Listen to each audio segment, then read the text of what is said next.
Hey there, Pats Nation. Welcome into Patriots Report. I'm your host, Harris Rubenstein. The Patriots offseason is coming to a close now that we've gone through Gronk and Brady maybe retiring, but that is out the window. They're both coming back for this upcoming season. So we're going to take you through the full list of players the Patriots have cut, also bringing in, and have also drafted. We're going to go through every single player involved with the Patriots this offseason. Let's start with the players that they've re-signed. We're going to start with Adrian Waddle, Marquise Flowers, Matt Slater, and Rex Burkhead. Not many major names on there. To be totally honest, the Patriots lost most of their important free agents outside of maybe Rex Burkhead, who at this point probably will only challenge for early down snaps as of this point. But he's a good running back. We'll see how many snaps he gets as we get closer and closer to camp. But let's get into the players that they lost, because this is where the list really starts to get intense. And we start with Nate Solder, the offensive tackle for the Giants, Malcolm Butler, the new corner for the Titans. Dion Lewis is also heading to Tennessee. Danny Amendola is heading to the Dolphins.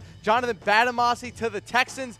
And then Cameron Fleming to the Cowboys. Ricky Jean-Francois is heading out of town. He's now a free agent. He might retire. We'll see how he goes through the rest of the offseason. Martellus Bennett has retired, and then Brandin Cooks was traded to the Rams. So let's start with Nate Solder, the big-time left tackle that the Patriots have had since Matt Light retired. He leaves a hole there for the first time, honestly, since the mid-2000s. The Patriots have not had a hole at left tackle for a long, long time. Nate Solder was drafted in the first round specifically to take over for Matt Light at left tackle. You could say that Isaiah Wynn is the day one starter at the blind side, but we're not really sure at this point. There are a lot of different players that could fill in, including Trent Brown, who they got for the 49ers. Maybe they shift Marcus Cannon over to left tackle. We'll see, but left tackle for the Patriots is a huge question mark as of now. Our second guy, Malcolm Butler. I reported this multiple times on Patriots Report. There was no way he was ever going to get paid with the Patriots. Never going to happen. Good for him. He finally got paid. Got a lot of money from the Titans. There was never a chance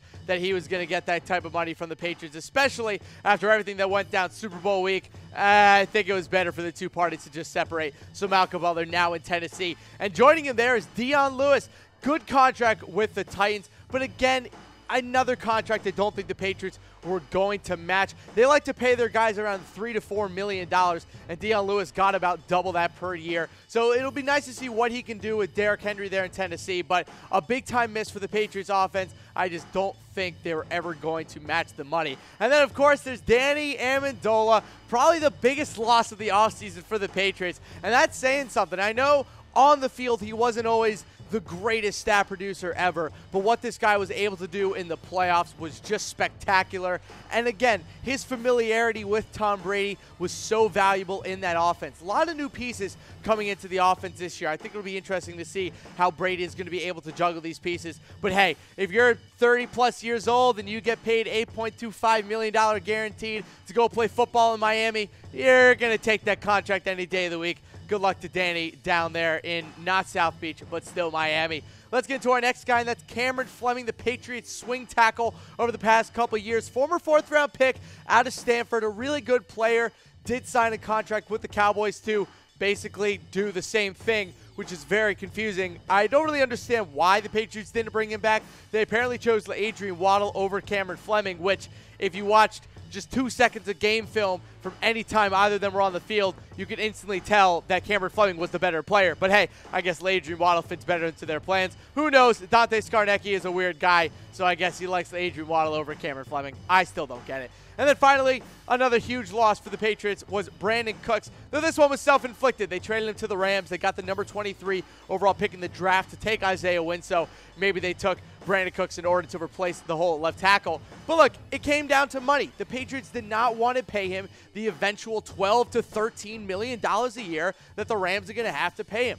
They just didn't want to pay a guy who only had a little over 1,000 yards last year. Brandin Cooks had a good season for the Patriots, but there's never a chance that they were going to pay him what he's going to get on the open market. So either trade him now, get something right now, or let him walk and get a compensatory pick. Instead, they get the 23rd pick in the draft. So pretty good deal for the Patriots. But I don't know from you guys, who will the Patriots miss the most next season? Give me a heart for Nate Solder, a like for Malcolm Butler, a laughing face for Dion Lewis, and a wow face for Danny Amendola. You may be wondering, why isn't Brandin Cooks on this list? To me, Brandin Cooks is a little bit more replaceable in the offense than the other players they lost. I think Dion Lewis is going to be way more difficult to replace. Obviously, bringing in Sony Michel from Georgia with the first-round pick. He's going to be brought in to replace him, but you just can't really bring the electricity that Dion Lewis brought to the field and replace that easily. And then Danny Amendola, I'm sorry, that familiarity with Tom Brady is so valuable in this kind of offense. Brandin Cooks was only here for a year, and he was a good player, but he served his purpose. He came in, now he's in LA, and the Patriots got a first-round pick. Amicable split. There are a lot of more important guys that the Patriots will miss next season. Let's get into the players that they added. I love this list. I think they did a really good job of acquiring players through free agency and trade. So we start with Danny Shelton, Jason McCourty, Cordarrelle Patterson, Trent Brown, and Adrian Clayborn. And then we have Jeremy Hill, Matt Tobin, Jordan Matthews, Ulrick John, and Troy NIklas, the former tight end from the Cardinals. So let's start with Jason McCourty, a big-time cornerback for the Patriots that they're bringing in. Will most likely be the number 2 cornerback on the team. He's going to step in and take over for Malcolm Butler opposite Stephon Gilmore. I like it. He brings a lot of length, a lot of experience to the team. He's a good player, physical at the line of scrimmage. He has his holdbacks, but last year we saw the Patriots struggle with wide receivers that had a decent amount of size on them. Now they have multiple corners on the roster who that can actually make an impact. You still have Eric Rowe. Obviously Gilmore last year, though he's going to be on number one wide receivers usually.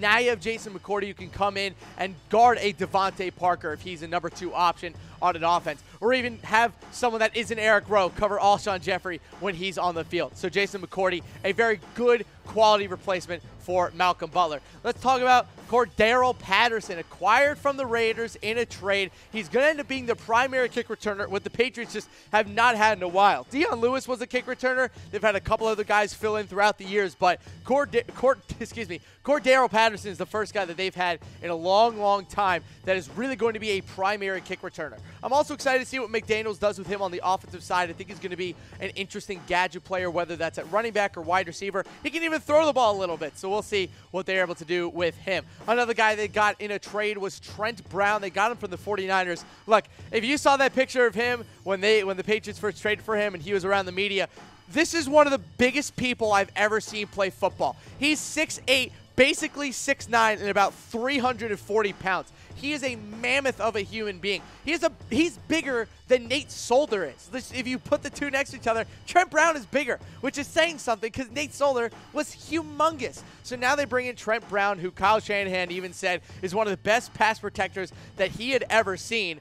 I know he was on his team, and he's going to always throw some compliments at his guys, but that is definitely high praise. I don't know where Trent Brown is going to play.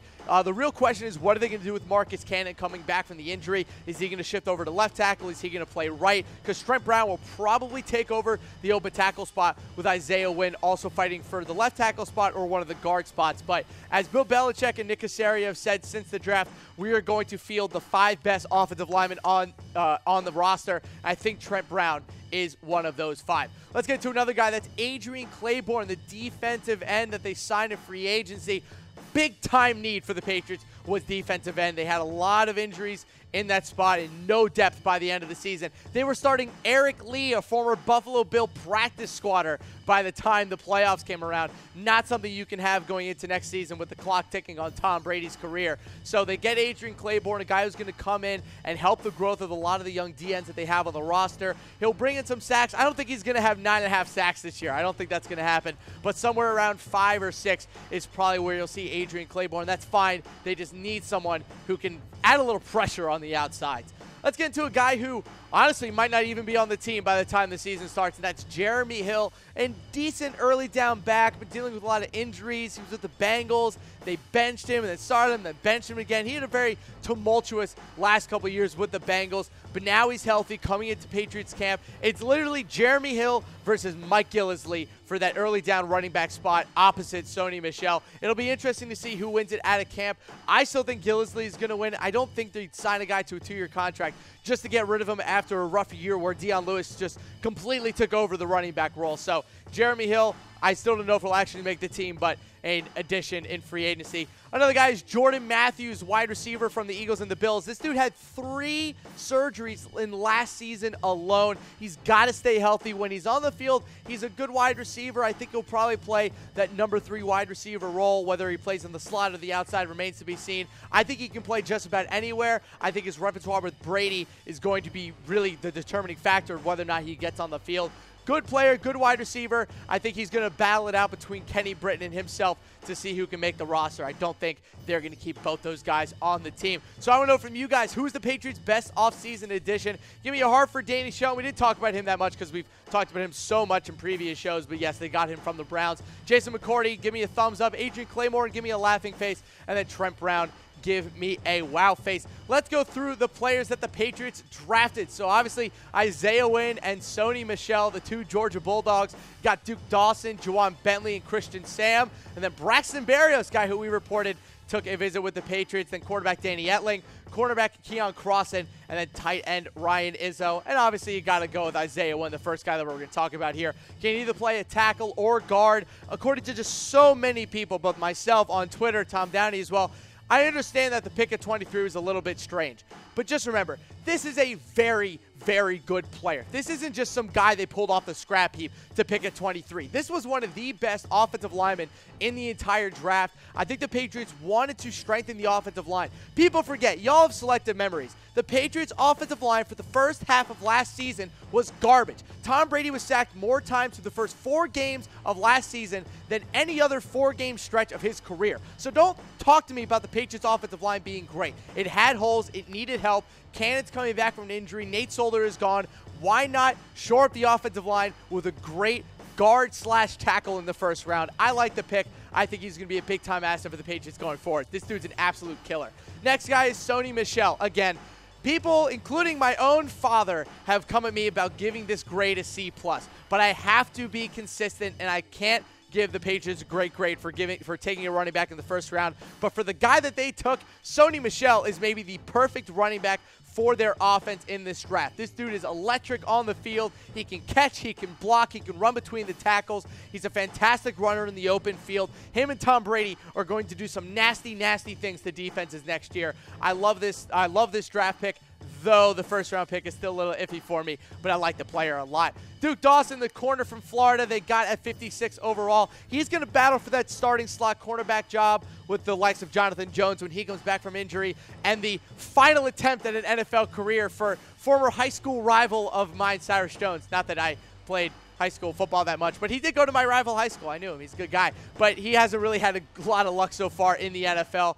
A big-time injury last year and was just terrible in his first season in the NFL. So Duke Dawson's coming in to apply a little pressure to him. I liked what Jonathan Jones was doing at the slot corner position, but he is coming off of a devastating knee injury, like a dislocated knee with a patella tendon explosion. Like, it's bad. So we don't really know what his status is for the start of the season. So in comes Duke Dawson. Another guy is Juwan Bentley. I like this pick.